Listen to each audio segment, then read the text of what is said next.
Baik, jadi selamat pagi, siang, sore, ataupun malam tergantung kapan Pak Luki menonton video ini. Sebelumnya perkenalkan, saya Petrus Nathanael dari Prodi Teknik Informatika Angkatan 23. Di video ini saya akan mempresentasikan atau mungkin lebih tepatnya menjelaskan ulang mengenai yang saya buat. Ini terkait tentang tugas project PPO.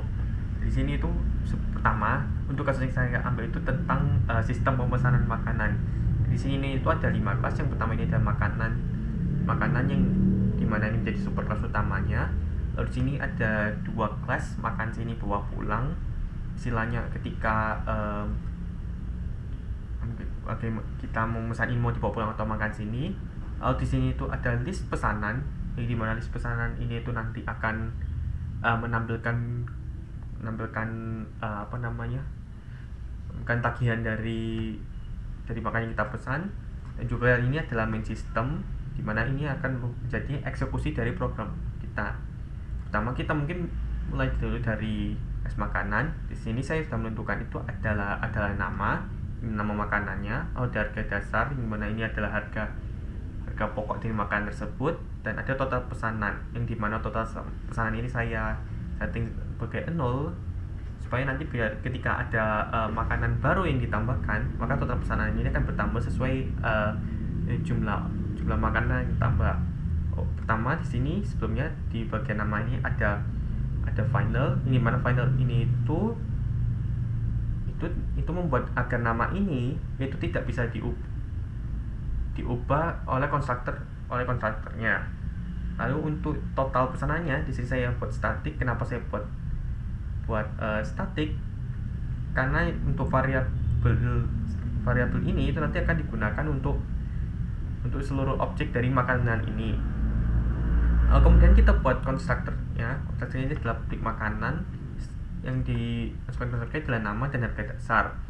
Seperti biasa kita melakukan dis.nama sama dengan nama, dan juga dis.harga dasar sama dengan harga dasar. Dan untuk total pesanannya nanti akan ditambah sesuai dengan jumlah inputan yang kita masukkan. Lalu berikutnya adalah ini public double hitung harga. Ini adalah metode yang digunakan untuk menghitung harga makanan, yang dimana nanti akan mengembalikan nilai dari harga dasar. Berikutnya adalah cetak pesanan. Cetak pesanan ini itu nanti akan melakukan print terhadap apa yang sudah kita pesan tanpa nama pelanggan.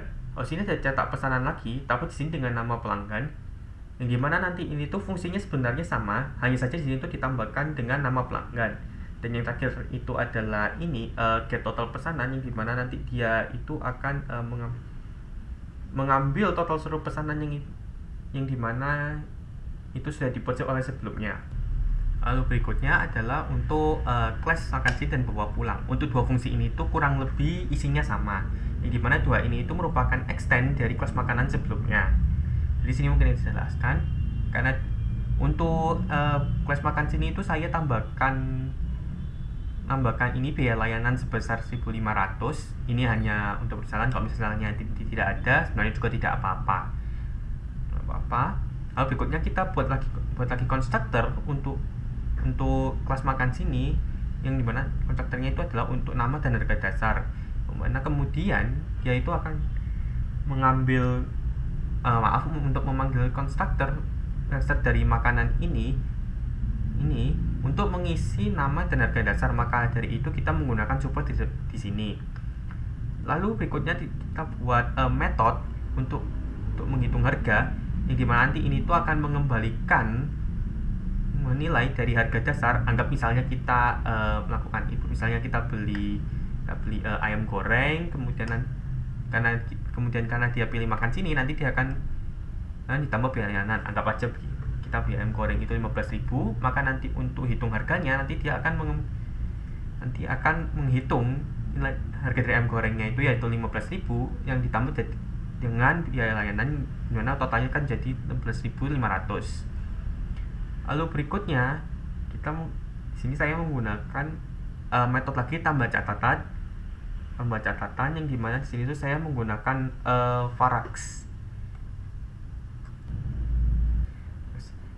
Dimana di metode ini tuh nanti dia akan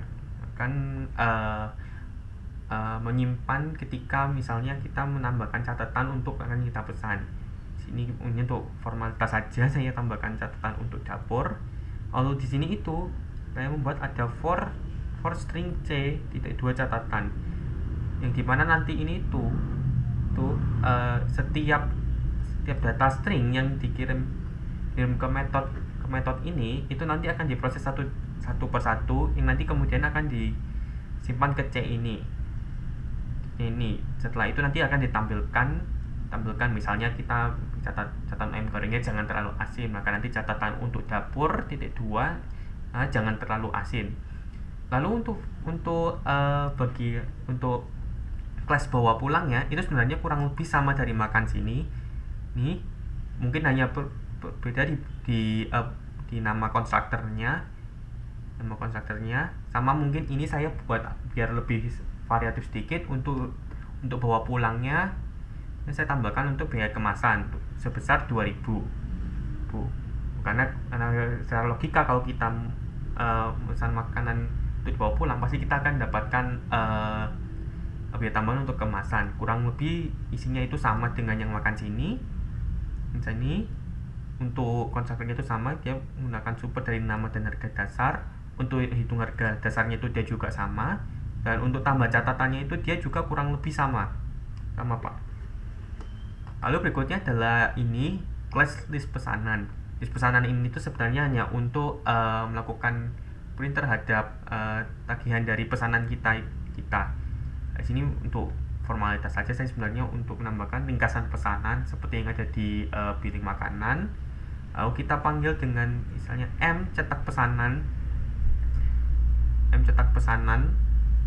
dari fungsi-fungsi sebelumnya ini yang dimana nanti akan mencetak dari semua pesanan yang sudah kita inputkan sebelumnya ya. Lalu nanti sistem akan lalu berikutnya saya melakukan sort atau print terhadap total harga ini yang sudah terlampir di makan sini sama bawa pulang yang tadi itu. Lalu setelah 4 ini sudah saya jelaskan, kita mungkin bisa langsung saja ke eksekusinya di ini file main system. Jadi anggap kita mau makan sini, kita kasih nama pesanan 1, new makan sini, misalkan ayam geprek 18.000. Lalu kita misalnya mau tambah catatan di pesanan satunya. Nah, kita misalnya mau minta catatan kalau ayam gepreknya itu level pedasnya itu 3, dan kita request juga untuk tidak pakai lalapan, tanpa lalapan. Lalu kita juga cetak pesanan ini, cetak pesanan yang ada di fungsi sini itu yang menggunakan yang ini, yang ada string lama pelanggannya, sehingga nanti di billingnya dia akan mencetak seluruh pesanan dan juga nama dari misalnya pemesanannya dari Celo. Lalu kemudian setelah itu kita tampilkan semua pesanannya melalui list pesanan dan tampilkan ringkasan, yaitu yang ada di sini di kelas list pesanan, yang dimana nanti akan memanggil metode ini supaya nanti dia bisa menampilkan dari keseluruhan pesanan kita. Lalu sini saya berikan spasi 1 biar mudah untuk dibaca. Misalnya kita tambah lagi pesanan 2, tapi yang kali ini itu kita bawa pulang, maka nanti kan kita masukkan dalam bentuk new bawa pulang. Misalnya kita beli bakso, harganya mungkin jangan 13.000, kita anggap 10.000. Kita anggap 10.000. Bisa kita tambah catatan, misalnya sambalnya banyakin sama lagi tanpa bakso kasar. Kalau kita kemudian cetak pesanannya yang ada di menggunakan metode yang sama, itu cetak pesanan ini dengan misalnya kita kasih nama Jason. Setelah itu kita tampilkan seluruh pesanannya dengan list pesanan, tampilkan ringkasan dari pesanan 2, jangan lupa yang sebelumnya itu dari pesanan 1 tuh. Lalu kemudian di sort. Lalu setelah tampilkan dia akan menjadi seperti ini. Oke, mungkin itu sekian dari saya. Mohon maaf jika ada kata-kata yang salah. Sekian, terima kasih.